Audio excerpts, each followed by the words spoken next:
वंदे मातरम छात्रों, एक बार फिर स्वागत है आपका अपने YouTube channel NCERT smart network पर। बच्चों, इससे पहले वाली कक्षा में हमने बात की थी एमिनो के वर्गीकरण की। एमिनो के वर्गीकरण के साथ साथ हमने एमिनो का साधारण नामकरण देखा था। आज एमिनो का आईयूपीएसी नामकरण पढ़ते हैं हम। तो अपने एमिनो का आईयूपीएसी नामकरण, एमिनो का आईयूपीएसी नामकरण। तो देखो, एमिनो के आईयूपीएसी नामकरण में अपने को जो फॉर्मूला काम में लेना है, उस फॉर्मूले की अगर मैं बात करूं, तो आपको जब एमिनो का आप आईयूपीएसी नामकरण करोगे तो ध्यान क्या रखना है।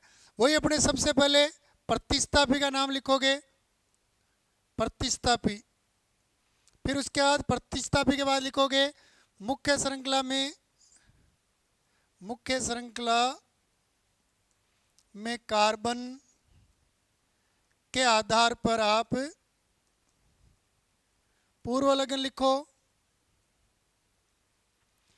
पूर्व लगन लिखने के बाद आप लिखो बंध के आधार पर अनुलगन, बंध के आधार पर अनुलगन, बंध के आधार पर अनुलगन। और बंध के आधार पर अनुलगन लिखने के बाद अंत में आपको लिखना है एमीन अनुलगन, एमीन अनुलगन लिखना है आपको। जो एमीन अनुलगन होता है किसका है? NH2, चाहे NH हो और चाहे N हो, इन तीनों का ही आप आईयूपीएसी नामकरण में अनुलगन क्या लिखते हो? अपने एमीन। देखो, इससे पहले वाली कक्षा में मैंने बताया था, अगर N पर 2 H है मतलब वो 1 डिग्री एमीन है, अगर 1 H है मतलब वो 2 डिग्री एमीन है, और H है ही नहीं मतलब वो क्या है? 3 डिग्री एमीन। तो इन तीनों के ही अनुलगन आपको एमीन लिखना है। अब इसमें मेन चीज आपको ध्यान क्या रखनी है प्रतिस्थापी के नामकरण में। अगर बच्चों प्रतिस्थापी नाइट्रोजन से जुड़ा है, नाइट्रोजन से जुड़ा है, तब तो आपको एन प्रतिस्थापी के रूप में लिखना है। स्थिति एन लिखोगे, स्थिति के लिए एन लिखते हैं। अगर आपके प्रतिस्थापी नाइट्रोजन से जुड़ा हुआ है तो आप स्थिति के लिए क्या लिखोगे? एन, यानी स्थिति को एन से दर्शाओगे।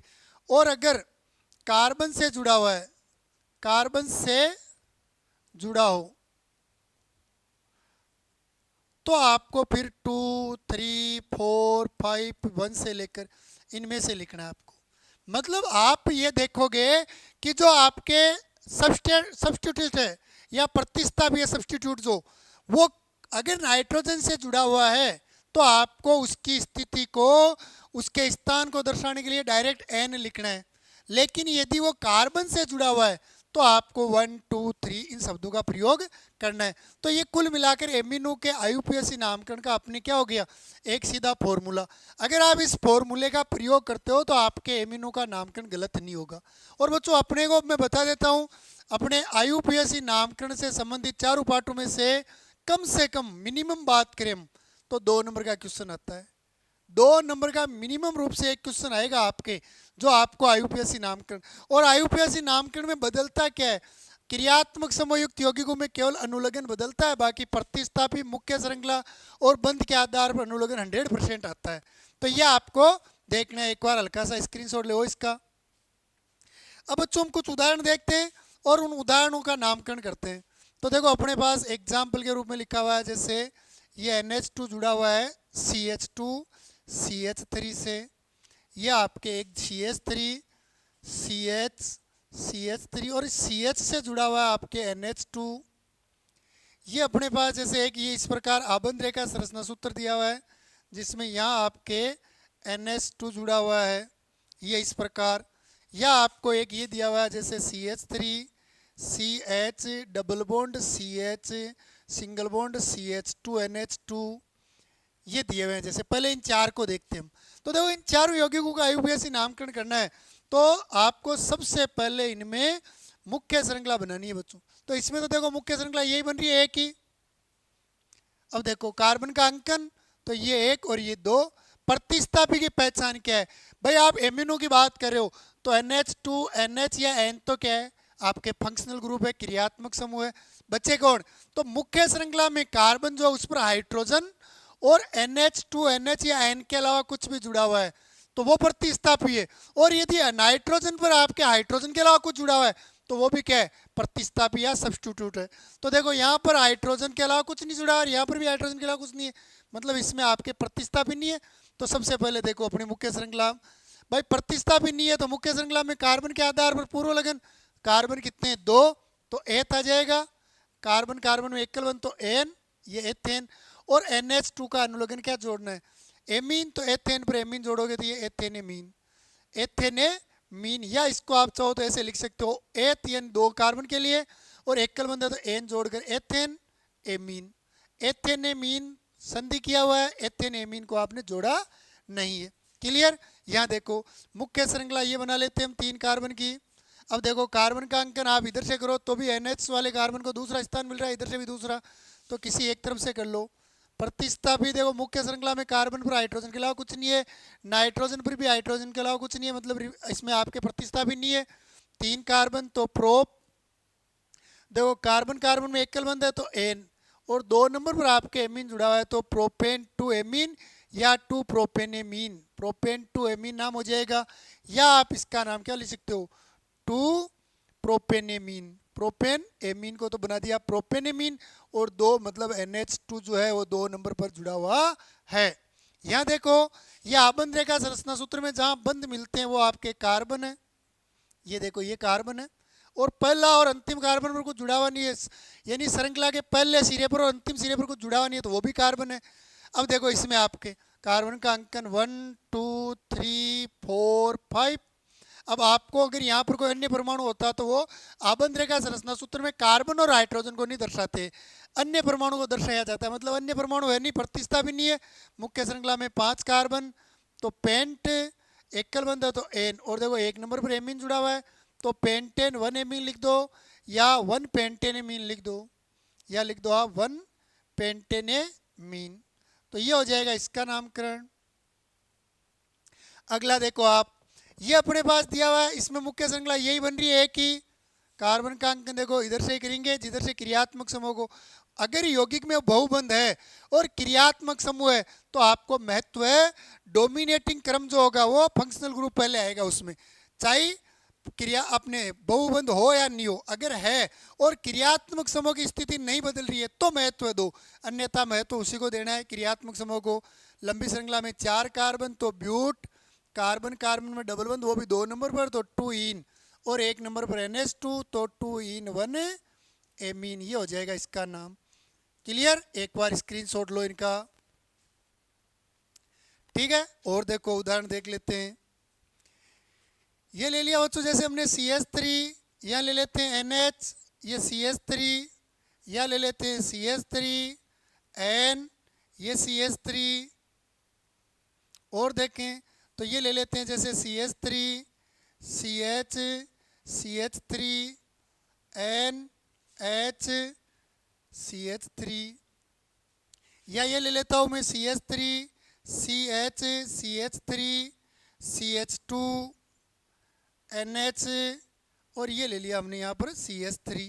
ये वापस 4 यौगिक है, इनका नामकरण देखो तो देखो अब ये आ गया आपके 2 डिग्री अमीन, तो इसमें मुख्य श्रृंखला दोनों में से कोई एक बनाओ आप, और उसकी शर्त क्या रहेगी, दोनों में से एक बनानी है, और वो बनानी है जिसमें कार्बन क्या हो ज़्यादा। अगर दोनों में कार्बन समान है तो आप कोई से भी बना सकते हो, लेकिन अगर भिन्न भिन्न कार्बन है तो डोमिनेट उसको करोगे जिसमें कार्बन ज़्यादा हो। तो यहाँ पर आप ये मुख्य श्रृंखला हो गई।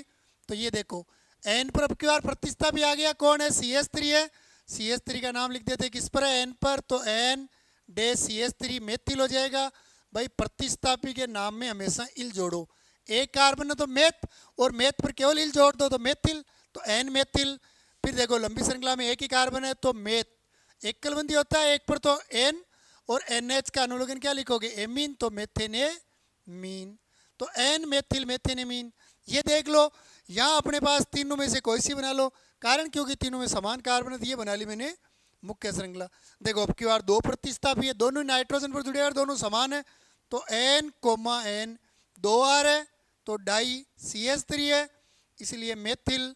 और बच्चों लंबी श्रृंखला में एक ही कार्बन है आपके तो मेथ, और मेथ एन ही बनता है, मेथिन और मेथाइन बनता ही नहीं है, और एन का अनुलग्न जोड़ दो एमीन, तो ये मेथेनेमीन। तो एन डाई मेथिल मेथेनेमीन इसका नाम हो जाएगा, यहाँ देखो, अगर मैं ये मुख्य श्रृंखला बनाऊँ तो एक ही कार्बन है, जबकि इसमें कितने 3 कार्बन, तो मुख्य श्रृंखला ये बनाएंगे। कार्बन का अंकन कर लो 1 2 और 3। दो अपने एन पर CH3 जुड़ा हुआ है तो एन मेथिल। लंबी श्रृंखला में 3 कार्बन है तो प्रोप एकल बंध है तो एन।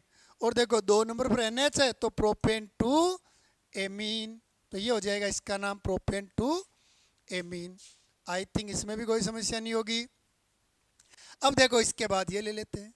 यहाँ पर देखो मुख्य श्रृंखला ये बना लेता हूँ मैं 3 कार्बन की, प्रतिस्थापित नाइट्रोजन पर है, इधर भी है तो 1 2 और 3। एक तो नाइट्रोजन पर मेथिल है तो एन मेथिल, 2 नंबर पर भी मेथिल है तो 2 मेथिल 2 मेथिल। लंबी श्रृंखला में 3 कार्बन है तो प्रोप एकल बंध है तो एन, और NH का अनुलोगन एमीन, तो N methyl 2 methyl propanamine, N methyl 2 methyl propanamine इसका नामकरण हो जाएगा। एक बार इसका भी स्क्रीनशॉट ले लो आप। क्लियर? तो ये आपके कुछ IUPAC नामकरण, एक दो उदाहरण और देख लेते हैं। जैसे ये दिया हुआ है अपने पास बेंजीन वाले, यहाँ बेंजीन वाले पर जुड़ा हुआ है NH2। एक ये दिया हुआ है बेंजीन वाले, इस बेंजीन वाले पर आपके NH जुड़ा हुआ है जिस पर जुड़ा हुआ है CH3। एक फिर बेंजीन वाले ले लेते हैं जिस पर आपके N और N पर 2 CH3 जुड़े हुए हैं। एक और ले लेते हैं ये बेंजीन वाले, बेंजीन वाले पर एक तो आपके NH2 जुड़ा हुआ है और एक आपके इसमें जुड़ा हुआ है OCH3। फिर ले लेते हैं ये बेंजीन वाले, बेंजीन वाले में एक तो NH2 जुड़ा हुआ है, एक जुड़ा हुआ है आपके NO2। एक और ले लेते हैं बेंजीन वाले, बेंजीन वाले पर आपके जुड़ा हुआ है NH, इस पर CH3 और एक आपके यहाँ जुड़ा हुआ है CH3। या एक और देख लो ये बेंजीन वाले, इस बेंजीन वाले पर जुड़ा हुआ है CH2 और CH2 पर जुड़ा हुआ है NH2। तो ये अपने कुछ यौगिक है, इनके नामकरण देख लो और इतने आप कर लोगे, ये आपको आने लगे तो आप कोई सा भी कर सकते हो। तो देखो मुख्य श्रृंखला यहाँ बेंजीन की बनाएंगे तो बेंजीन और बेंजीन पर क्रियात्मक समूह NH2 जुड़ा हुआ है तो बेंजीन पर एमीन जोड़ के बना देंगे बेंजीनेमीन। तो इसको बेंजीनेमीन लिख दो, या क्या लिख सकते हो आप बेंजीन 1 एमीन लिख सकते हो, या एनिलीन भी लिख सकते हो। इसमें देखो मुख्य श्रृंखला ये एन पर प्रतिस्थापी है, CH3 है तो एन मेथिल। लंबी श्रृंखला बेंजीन की तो ये लिख दिया बेंजीन और एन जुड़ा हुआ है, NH का एमीन तो बेंजीनेमीन, तो एन मेथिल बेंजीनेमीन। यहाँ देखो इसमें प्रतिस्थापित 2 है, दोनों ही नाइट्रोजन फिर CH3 है तो N, N 2 बार है तो डाई, CH3 है तो मेथिल। मुख्य श्रृंखला बच्चों वही आपके बेंजीन की, और बेंजीन पर आपके एमीन जुड़ा हुआ है तो बेंजीनेमीन या बेंजीन 1 एमीन भी लिख सकते हो। क्लियर? यहाँ देख लो। अब ये देखो मुख्य श्रृंखला बेंजीन के कार्बन का अंकन अब की बार इधर से करेंगे 1 2 3 और 4। प्रतिस्थापित 4 नंबर पर है OCH3 है तो O का तो क्या हो जाएगा, OCH3 का मेथोक्सी लिख दूं तो ये मेथोक्सी 4 मेथोक्सी बेंजीन 1 एमीन या बेंजीनेमीन, बेंजीनेमीन। आई थिंक कोई समस्या नहीं है। ठीक है, ये देखो इसमें मुख्य श्रृंखला वही बेंजीन की हो जाएगी। कार्बन का अंकन 1 और 2, 2 नंबर पर NO2 जुड़ा हुआ है तो 2 नाइट्रो। मुख्य श्रृंखला बेंजीन और बेंजीन पर जुड़ा हुआ कौन है NH2 तो बेंजीनेमीन लिख दो या बेंजीन 1 एमीन भी लिख सकते हो, कोई दिक्कत नहीं है। इसमें देखो इसमें 2 प्रतिस्थापी, एक तो नाइट्रोजन पर है एक बेंजीन वाले पर है। कार्बन का अंकन 1 2 3 और 4 तो N methyl 4 methyl N methyl 4 methyl benzenamine, benzenamine, benzenamine या benzene 1 amine, N methyl 4 methyl benzenamine. यहाँ देखो यहाँ अब की बार मुख्य श्रृंखला ये बनेगी तो देखो मुख्य श्रृंखला CH2 है, मतलब बेंजीन वाले क्या कर रही है आपके प्रतिस्थापी का काम, तो 1 फेनिल 1 नंबर पर ही है तो 1 फेनिल।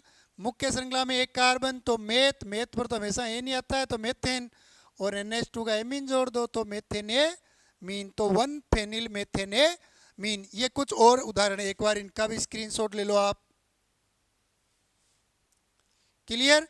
तो ये था बच्चों आपके एमिनो के IUPAC नामकरण भी कंप्लीट। तो एमिनो का वर्गीकरण, साधारण नामकरण और एमिनो का IUPAC नामकरण हो गया। अब इसके बाद बात करते हैं बच्चों एमिनो के निर्माण की विधियां। तो एमिनो का विरचन, एमिनो का विरचन या कह सकते हो विरचन नहीं बोलकर निर्माण विधियां, विरचन या निर्माण, ये अपना नया टॉपिक है। एमिनो का आपको विरचन या निर्माण करना है। तो देखो जो सबसे पहले लेते हैं हम नाइट्रो यौगिकों से, नंबर 1 लेते हैं नाइट्रो यौगिकों से।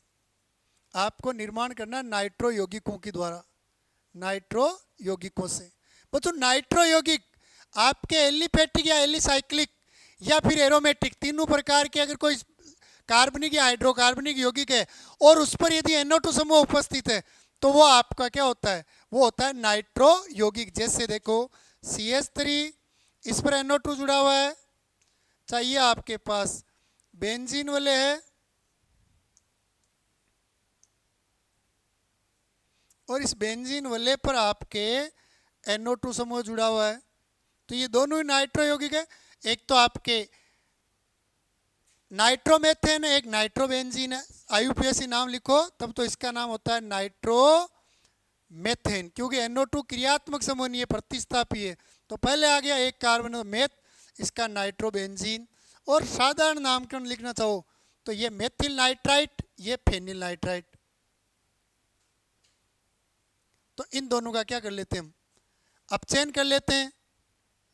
तो देखो अपचयन करने के लिए नाइट्रो यौगिकों में हम क्या करते हैं, नाइट्रो यौगिकों से इसमें अपचयन करवाते हैं, अपचयन द्वारा। इनका क्या करना है आपको, अपचयन। तो देखो अपचयन करने के लिए हाइड्रोजन का योग करवा देते हैं हम, इन पे हाइड्रोजन का योग करवा देते हैं। और हाइड्रोजन का योग करवाने के लिए प्रेजेंस में आपको कोई ना कोई आपको अपचायक लेना पड़ेगा। तो LiAlH4 ले सकते हो आप, या NaBH4 भी ले सकते हो, या बच्चों ले सकते हो आप SN प्लस HCl, या ले सकते हो आप Fe प्लस HCl। इनमें से कुछ भी ले लो आप, आपके अपचयन हो जाएगा। तो देखो यहाँ पर क्या होगा, 4 हाइड्रोजन के साथ 2 ऑक्सीजन बाहर चले जाएंगे। नाइट्रोजन की 2 वैलेंसी रिक्त रहेगी, वैसे 3 होती है। यहाँ पर क्या एक उपसहसंयोजक बंध बना हुआ है, तो उस पर 2 हाइड्रोजन। तो देखो CH3 और ये नाइट्रोजन पर 2 हाइड्रोजन जुड़ गए, तो ये बन गया आपके मेथेनेमीन, जो एमीन है, और बाहर क्या चले गए, 2 जल के अणु। इसी प्रकार यहाँ देख लो सेम प्रोसेस, 2 ऑक्सीजन 4 हाइड्रोजन के साथ बाहर चले जाएंगे, तो यहाँ पर नाइट्रोजन पर आपके 2 हाइड्रोजन जुड़ेंगे, तो ये एनिलीन, और ये बाहर चले गए जल के अणु। तो यह आपके नाइट्रो यौगिकों के अपचयन से एमिनो का निर्माण। एक बार स्क्रीनशॉट लो इसका।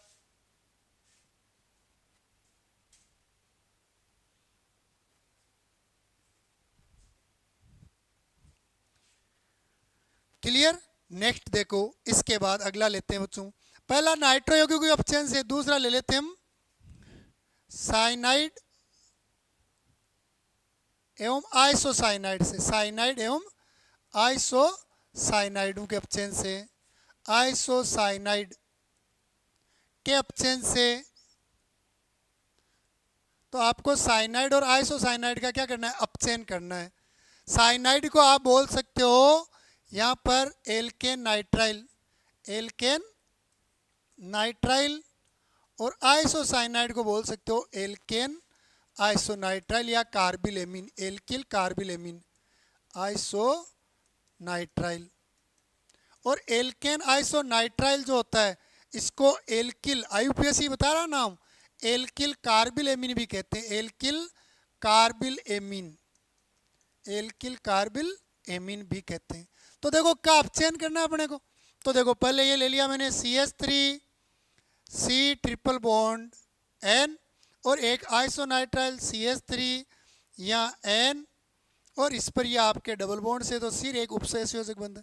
ये जैसे आपके पास है, यह आपका इसका IUPAC नाम लिखो तो ethane nitrile, ethane nitrile, ethane nitrile.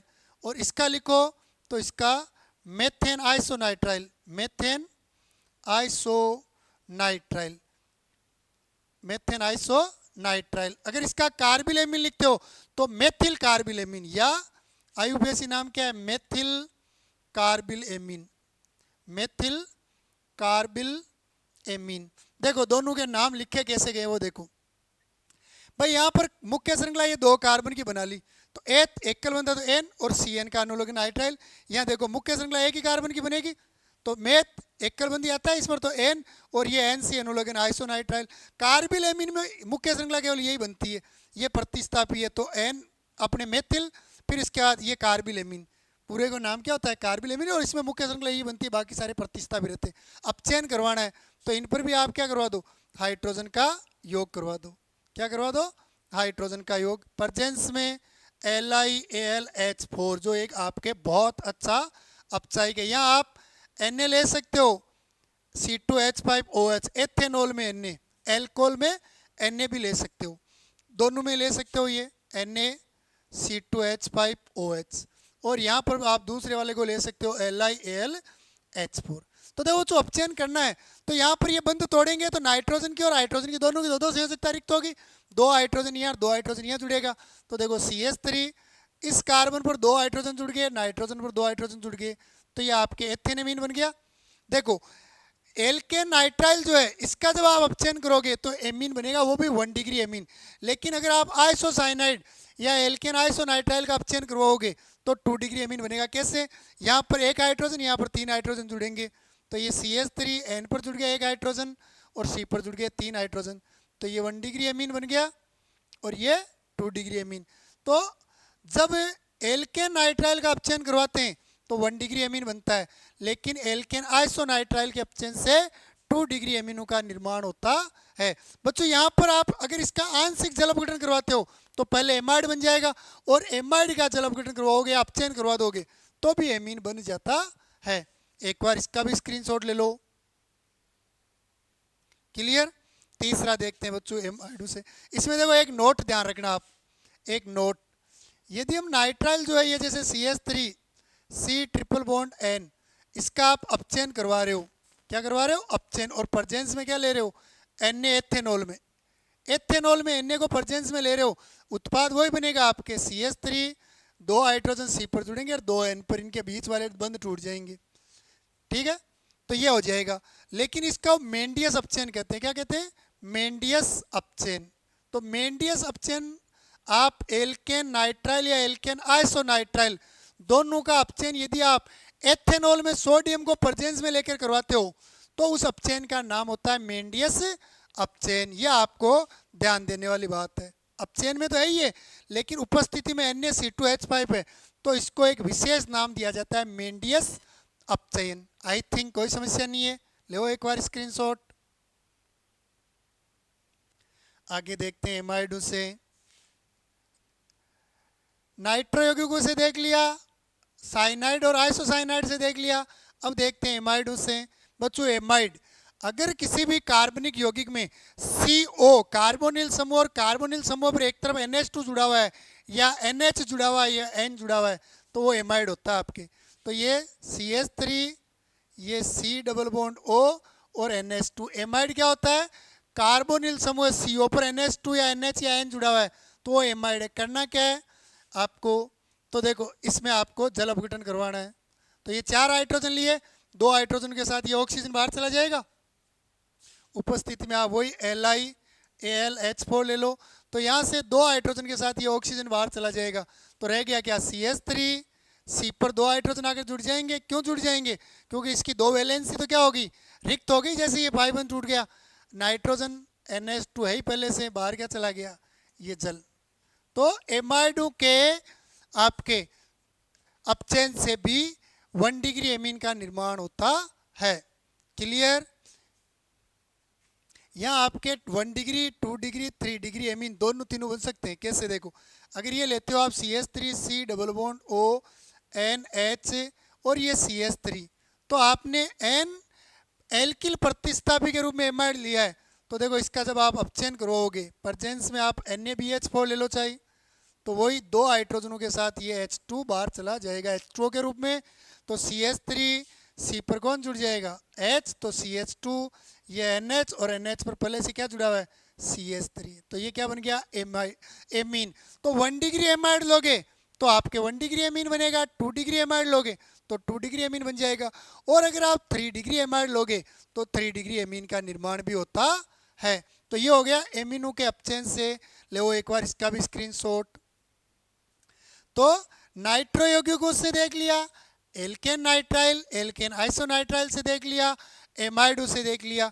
अब इसके बाद देख लेते हैं बच्चों अपने ग्लोबियल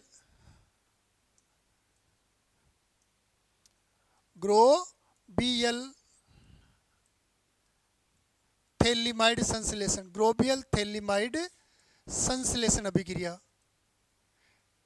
थैलीमाइड संश्लेषण अभिक्रिया।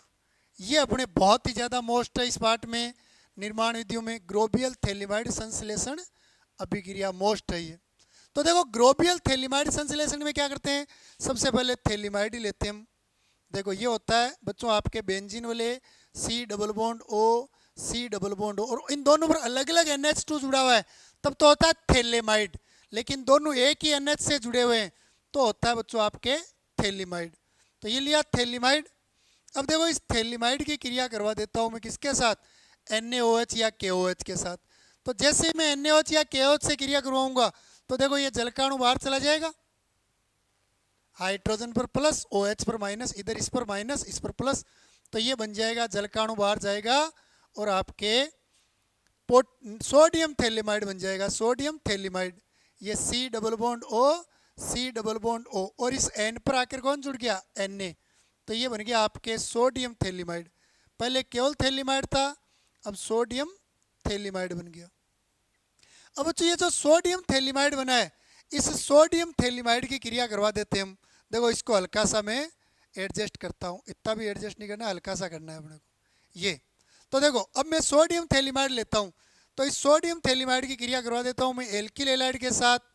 तो यहाँ से देखो NaX बाहर चला जाएगा, ये Na और ये X, तो ये आपके बन जाएगा एल्किल थैलेमाइड। क्या बन जाएगा, एल्किल थैलेमाइड, एल्किल थैलेमाइड का निर्माण हो जाएगा, ये बन गया एल्किल थैलेमाइड। अब ये जो एल्किल थैलेमाइड बना है अपने पास, इस एल्किल थैलेमाइड का आप चाहे तो जल अपघटन करवा दो और चाहे आप NaOH या KOH से अपघटन करवा दो। मैं यहाँ जल अपघटन करवा देता हूँ, 2H ये जल के अणु ले लेता हूँ। तो यहाँ से देखो ये दोनों हाइड्रोजन इस N के साथ जुड़ जाएंगे, बाहर चले जाएंगे। तो देखो नाइट्रोजन पर एक R जुड़ा हुआ है और 2H जुड़ गए, तो ये बन गया 1 डिग्री एमीन, मुख्य उत्पाद बन गया 1 डिग्री एमीन। और देखो सहायक उत्पाद क्या बनेगा, तो ये बेंजीन वाले, इस बेंजीन वाले पर ये CO जुड़ा हुआ है, ये CO, दोनों पर एक एक OH जुड़ जाएगा, तो ये बन गया आपके थैलिक अम्ल। क्या बन गया, थैलिक अम्ल। और यदि आप जल की जगह NaOH लेते हो तो थैलिक अम्ल के सोडियम लवण बनते, KOH लेते तो थैलिक अम्ल के पोटेशियम लवण। तो ग्लोबियल थैलेमाइड संश्लेषण, सबसे पहले थैलेमाइड की क्रिया NaOH या KOH से कराओ, जलकाणु बाहर जाएगा सोडियम थैलेमाइड, अगर KOH लेते तो पोटेशियम थैलेमाइड। इसकी क्रिया करवाई हमने एल्किल हैलाइड, किससे, एल्किल हैलाइड से।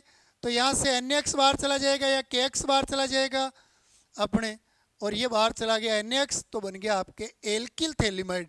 एल्किल थैलेमाइड का आपने जल से क्रिया करवा दी या इसको जल अपघटित कर रहे हो, 2 जल के अणुओं के साथ अपघटित किया तो 1 डिग्री एमीन जो इसका मुख्य उत्पाद है और सहायक प्रोडक्ट क्या बन गया, थैलिक अम्ल। आई थिंक इसमें कोई समस्या नहीं है। तो ये हो गया आपके ग्लोबियल थैलेमाइड संश्लेषण। एक बार इसका स्क्रीनशॉट लो।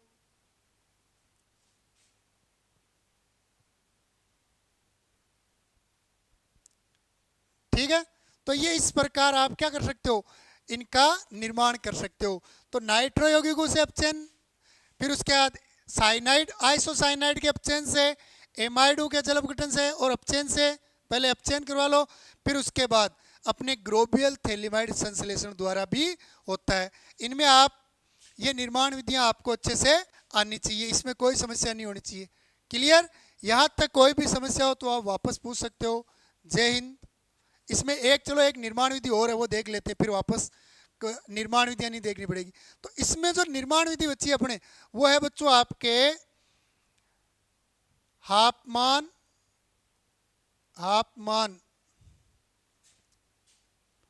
ब्रोमाइड निम्नीकरण, हाफमान ब्रोमाइड निम्नीकरण रिएक्शन। इससे भी 1 डिग्री एमीन बनाने की एक विधि है हाफमान ब्रोमाइड निम्नीकरण विक्रिया। ये बहुत ज़्यादा मोस्ट है, इस पार्ट की दूसरे सबसे अधिक मोस्ट है ये, वेरी वेरी मोस्ट, 100% आते हैं ये। तो देखो इसमें करना है कि आपको एमाइड लेना है, ये RC double bond O NH2 ये लिया एमाइड। इस एमाइड की आपको बच्चों क्रिया करवानी है किसके साथ, इसकी क्रिया करवाओ आप NaOH और साथ में ले लो आप इसमें Br2, इन दोनों के साथ क्रिया करवाओ।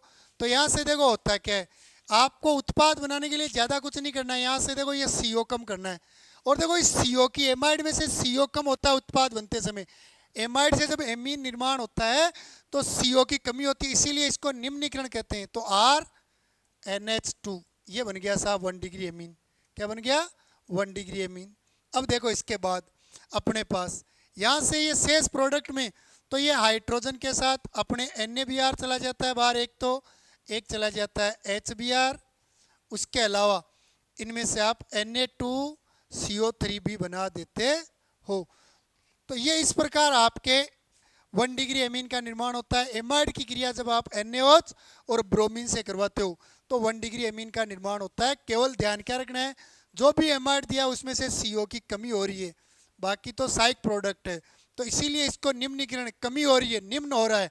अभिकारक की तुलना में कार्बन घट रहे हैं और ब्रोमाइड ब्रोमीन से क्रिया करवा रहे हैं, तो इसलिए इसको आपमान ब्रोमाइड निम्नीकरण अभिक्रिया कहते हैं। एक बार इसका स्क्रीनशॉट लो।